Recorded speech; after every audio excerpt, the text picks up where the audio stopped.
Welcome to Creekside Chats with Successful Real Estate Investors, brought to you by Steve Talker Capital, promoting prosperity and harmony to help you flourish in all areas of life. Join in as we explore the motivations and goals of real estate investors and how their ability to invest abundantly has provided them with the time and freedom to contribute to the world in a creative and thoughtful way. Now please welcome your host, Dr. Allen. Greetings, enlightened investors. I'm delighted to be back with you again today. I'm your host, Dr. Allen. If you're tuning in for the first time, we are delighted you've joined us. I am ready, as I'm sure you are as well, to get inspired. I cannot wait to get to know the man behind today's success story. Our guest started his real estate investing career in 2012.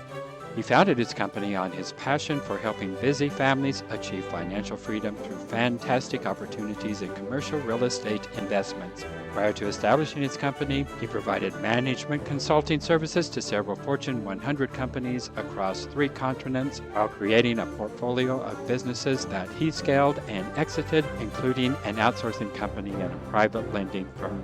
Welcome, Hemal Badiani. Before we get into your life as an investor and developer, Hemal, share with us an experience from your formative years that, as you look back on it, you go, yeah, that helped me to be the person I am today.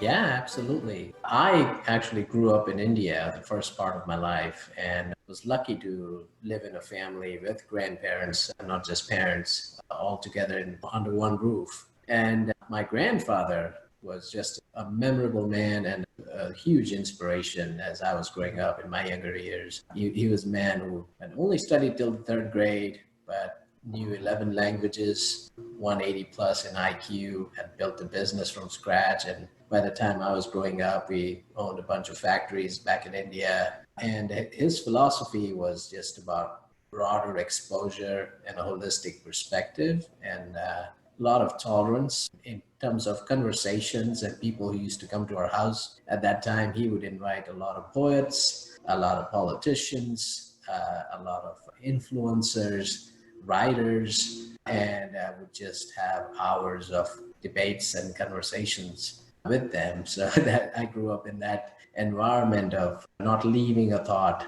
trying to go deep into the conversation, trying to see both sides and multiple sides of perspectives into it. And that has really shaped where I am even after I moved across continents and shaping my family and providing an environment for my twin kids. So I was really lucky to grow up in a household like that. Wow, that is quite a phenomenal background. Is your grandfather still living? He passed away at the age of 88.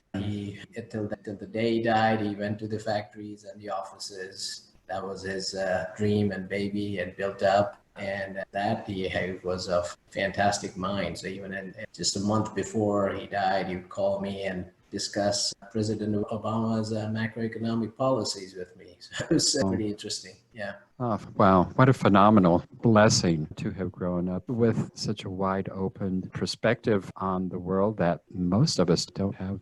Tell us how it shaped you and how you came out of that experience to start going into the world yourself. Yeah, so that was the basis of my fundamentals and non-negotiables, right? To have a very holistic perspective wherever I went. And actually, if I think about it now, as I'm thinking about my career in the management consulting space, it was 3 continents, 24 Fortune 100 firms, and every client was different. Every client had a different path where they want to be, had a different group of people, teams working with me. And had I not had that perspective of accepting and understanding everyone's opinion, not that I would agree with everything 100% of the time. My favorite saying is, you may all have your say, but you may not all have your way. And so bringing that patience and a holistic perspective, providing me to be able to see myself in other people's shoes, have not only built that career in the consulting space, but now as I'm looking into real estate, there's just such a variety of partners that I work with, coming from so many different backgrounds, right from hedge funds to people starting out and buying their first piece of land. And again, it just allows me to see the best in what they're bringing, their strengths, their perspective, and their exposure to see where we can grow together. How did you get into the consulting business? Yeah, so I came to Charlotte to study back in 2000, University of Charlotte, and chased then my girlfriend, now my wife, to London, United Kingdom. And that's where we decided we were thinking between Charlotte and London was obviously, again, a better exposure in terms of the climate in the early 20s, which was my age back then, to allow us to build our starting points in careers. So that's where I applied to a bunch of companies, didn't know much about management consulting at that stage, and got selected through a very rigorous multiple day interview process into one of the biggest consulting firms in the world. It was quite a bit of journey, 15 years straight. Even when I moved back to Charlotte in 2008, I was still with that firm, and just 2.5 years back, I left the consulting environment. You just get more and more interesting the more you talk. Talk to us about one of the major forks in your road that has made all of the difference. Yeah, the scariest day of my life actually turned out to be my biggest blessing. And this is 13 years into my consulting experience. My kids are turning 5 pretty soon. This was when my daughter was almost 1.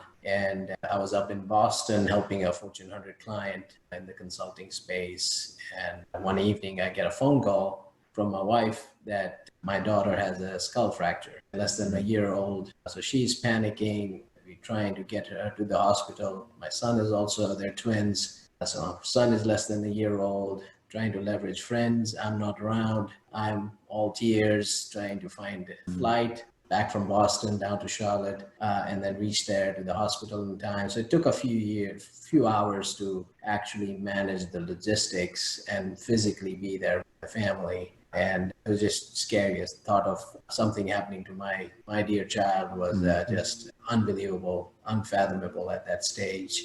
And fortunately, long story short, she was fine, no surgery needed. The fracture got healed naturally and we got over it. But that actually started the trajectory of me being extremely ruthless with my time, understanding really where I want to place my energy, my focus, who are the people I want to stay close to in whatever limited period of time that I might have in this universe, and got very philosophical about it. And really that led me to quit my consulting, traveling job after a couple of years and really look to starting the career in the real estate space and build a brand that allowed me that freedom of time through my passive and active investments, and focus on staying with my family, enjoying and creating those memorable experiences, because you just never know when life ends or what happens. So it was really scary at that stage, but I'm grateful to the universe for providing me that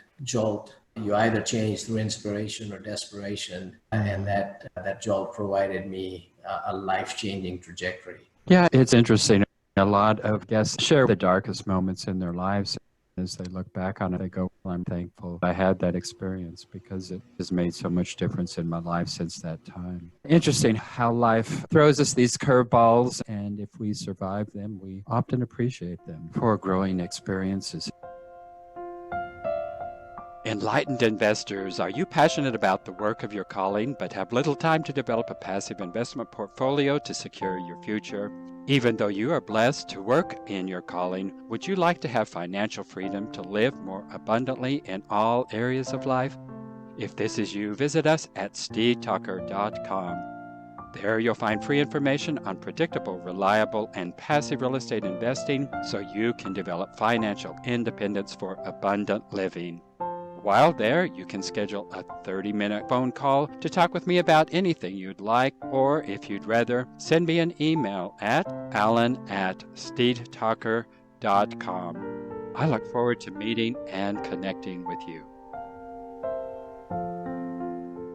What in your life are you most grateful for at this point in time? Yeah, I'm grateful for the fact that we have a fantastically healthy environment and a place to live in, and really count my blessings on a daily basis, surrounded by just beautiful people, kind people, a very positive vibe, and from my personal journey perspective, just tremendously grateful and blessed to have beyond my imagination momentum in whatever I choose to do. And just, it surprises me every day to think about that. Why is it that you selected Charlotte as your home base? Yeah, that's another funny story. So the only person coming out from India, I grew up in a pretty upper middle class household, had a great amount of niceties, for lack of better words, in my environment. Didn't really even iron a shirt in the first 20 years. And so the thought of moving 10,000 miles in a different direction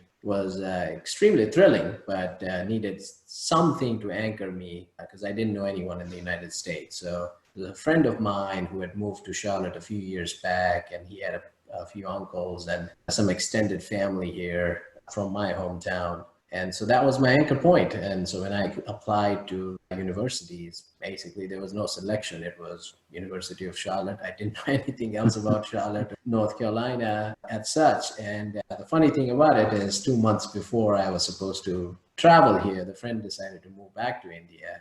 And so I actually ended up in the same position that I would have any other city. But once I landed here, made some friends, and it just hit me how this is in 2001. So even then, just seeing the strategic growth, the beauty of the lands, both North and South Carolina, the proximity to the beach, to the mountains, and just the culture and how it was diversifying, me being part of it, my heart was just there. So when we were having a discussion with my wife back in London after a few years on what would be the best place to raise our family, Charlotte just won the number one spot, and we decided to move back. We're glad that you did. Just imagine for a moment that you have lived a rich and meaningful life, and now you're on your deathbed. As you reflect back, what memories fill you with happiness, pride, and satisfaction? Yeah, memories first would be to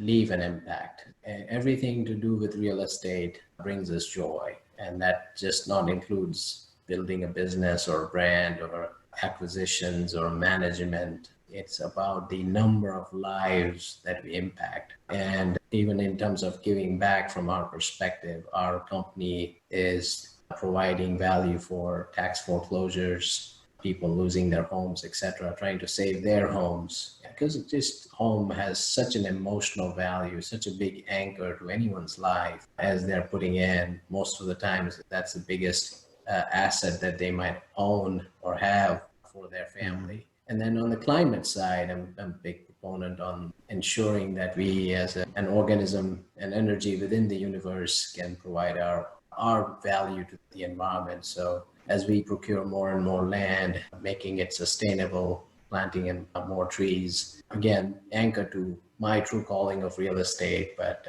giving back to this universe in a small fashion. That's what's driving us. So that to me would be great. And then just experiences and memories. I'm not a materialistic person by any means. That fancy, shiny things don't matter to me. And just the experience of being with the right friends, the right family members, seeing my kids grow up, that would make it a phenomenal life. Mel, let's move into our final round. Our first question here, as a general rule, while fulfilled high-income professionals have spent a lot of time developing their careers and getting into their careers, most of them are happy doing that. But first and foremost, what they have gotten into their careers for the same reason that you have, just to make the world a better place. But how can we as socially busy income earners continue our professional involvements and at the same time achieve financial independence to be more and to be able to do more? Yeah, it's a mix of education and action. And I, as a busy professional myself, with family, with Zoom calls for the kids, trying to juggle multiple things. My wife is a business owner. I totally understand the environment that we are in such a unique year. What worked for me was some education, some investment of my time, understand what is out there that I could be smart about, and then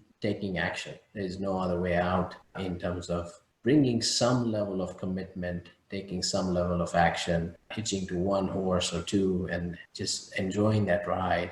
And that would allow you to take leaps into places from a financial standpoint that I, even 9-10 months before, couldn't believe it was possible for me personally. And number two, what is your best advice for the busy professional who has an interest in getting into passive real estate investment? What is your one best piece of advice? Yep. So my one best piece of advice is don't get overwhelmed. There's just a lot of content and courses and people out there. You really need to find one or two people that you align to from a value standpoint and their thinking, mindset, and proposition standpoint, and get educated from there, and then take massive action. There's no reason for anyone to not carve a simple slice of their life to make sure that they can have a better retirement, a better future, which is what all of us are working towards anyways with our professional lives, along and leaving a legacy for our families.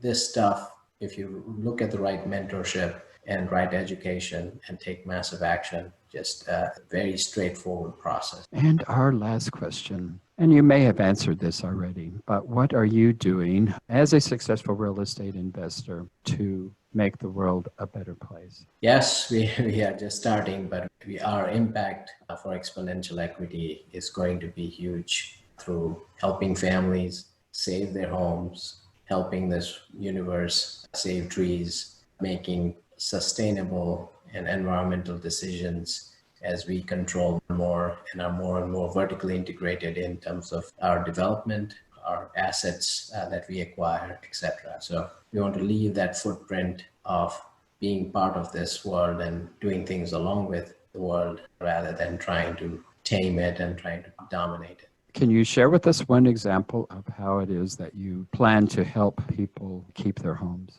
Yes, so I don't know if your listeners know much about tax foreclosures, but there are folks who have generational homes. They might be owning this home since the 60s. They were passed on from their granddads or fathers, and they're living there. Sometimes due to medical expenses, due to any of the issues with the jobs right now, they might just be behind by $5,000-$10,000 in taxes, property taxes. And the home is all paid off since decades, but it never truly belongs to you, because if you are behind in property taxes, the home could be foreclosed on and could be sold on an auction and you would not receive a penny. And the amount of stress it puts on people that we have seen with our own eyes when you call these families that have essentially done nothing wrong and about to lose their home that they've been living for 50, 60 years just because of a few $1,000s. That to us provides a tremendous impact by helping them pay those taxes on their behalf out of our commitment and our earnings and revenue from our business, and just pay it forward. Wow, amazing. Doing some wonderful things. It has just been a real pleasure visiting with you and taking just a few moments to get to know you. Thank you. Thank you for joining us on Creekside Chats with Successful Real Estate Investors, brought to you by Steed Talker Capital. For more information, as well as access to our free ebook on enhancing your well-being through real estate investing, be sure to connect with us at steedtalker.com. As part of our efforts to make the world a better place, Steed Talker Capital contributes to activities and organizations committed to better understand the equine and enhance the humane treatment of horses worldwide. Steed Talker Capital, working for a world where all creatures, great and small, flourish abundantly. Connect with us at steedtalker.com.